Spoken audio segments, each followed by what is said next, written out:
대부분의 유방암에서는 통증이 동반되는 경우가 적습니다. 통증이 있는 경우는 젊은 여성에서는 호르몬의 변화 때문에 통증이 유발되는 경우가 많고, 폐경이 되신 분들에서는 근골격계 통증이 유방암의 통증으로 오인되는 경우가 있습니다.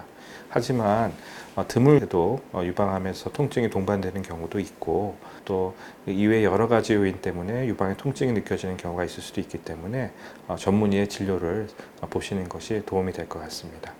멍울이 만져지는 경우는 양성 질환 때문에 만져지는 경우도 있고, 정상 조직이 만져지는 경우도 있고, 또 암에 의해서 멍울이 만져지는 경우도 있습니다. 하지만 일반인들의 경우에는 그것이 구별하기 어렵기 때문에 일단 멍울이 만져진다면 전문의와 상의하시고 진찰하시고 필요하면 영상 검사를 해보시는 것이 좋겠습니다. 유방암의 가장 흔한 증상은 통증이 없는 멍울이 만져지는 것입니다. 근데 두 번째로 흔한 증상은 증상이 없는 것입니다. 그래서 정기검진이 굉장히 중요하다고 할 수 있죠. 유방암의 3분의 1은 증상이 없이 정기검진에서 발견되는 경우입니다. 그 외에도 흔하지는 않지만 유두에서 분비물이 나오거나 아니면은 피부가 움푹 패이거나 굴곡이 변하거나 피부에 발적이 있거나 유두 주변이 습짐처럼 변하는 그런 증상으로 오게 되는 경우도 있습니다. 그리고 드물게도 유방에서 만져지는 것은 없지만 겨드랑이에서 멍울이 만져져서 유방암으로 진단되는 경우도 있습니다. 일단 여성이라는 것이 가장 유방암의 큰 위험 요인입니다.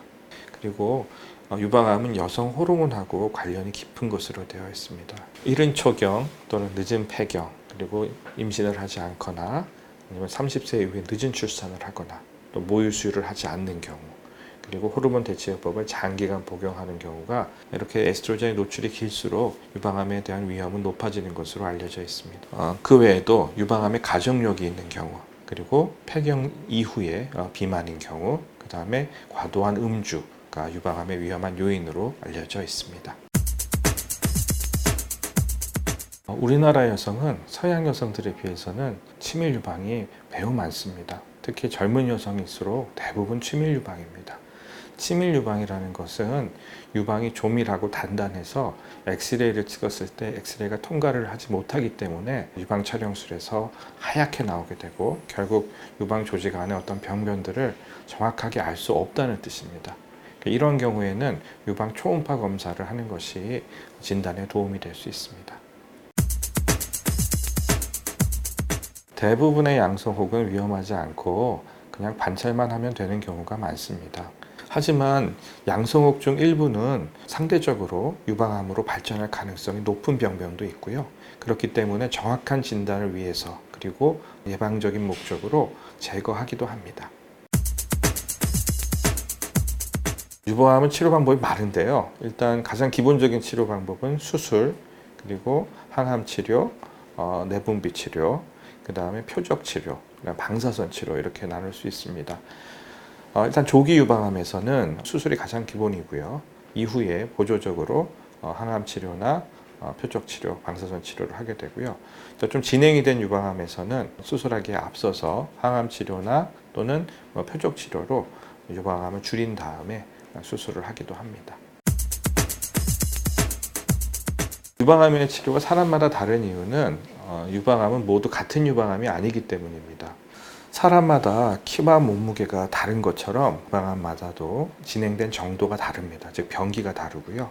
인종이 다르면 정말 다른 사람인 것처럼 느껴지는 것처럼 유방암의 생물학적인 특성이 다르기 때문입니다. 생물학적인 특성, 즉 호르몬 수용체가 있나 없나, 또 표적 수용체가 있나 없나에 따라서, 그래서 병기와 유방암의 생물학적인 특성에 따라서 보조적인 치료 방법들이 달라집니다.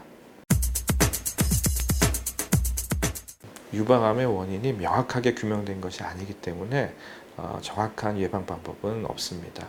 하지만 에스트로겐의 노출을 줄이는 방법들을 우리가 생각해 볼 수 있겠는데요. 임신을 이른 나이에 한다거나 아니면 모유 수유를 한다거나 이런 것들이 도움이 될 수는 있겠습니다. 그리고 생활 습관으로 운동이랑 비만이 되지 않게 체중 조절을 한다거나 또 과도한 음주를 삼가하는 것이 도움이 될 수 있다고 할 수 있겠습니다. 그리고 예방은 아니지만 유방암의 치료에 있어서 유방암을 조기에 발견하는 것이 매우 중요하기 때문에 자가검진과 정기적인 검진을 시행하는 것이 매우 중요하다고 할 수 있겠습니다. 만약 가족력이 있고 유전성 유방암이 의심되는 고위험군이라면 이는 전문의와 적극적인 예방 방법에 대해서도 상의하시는 것이 좋겠습니다.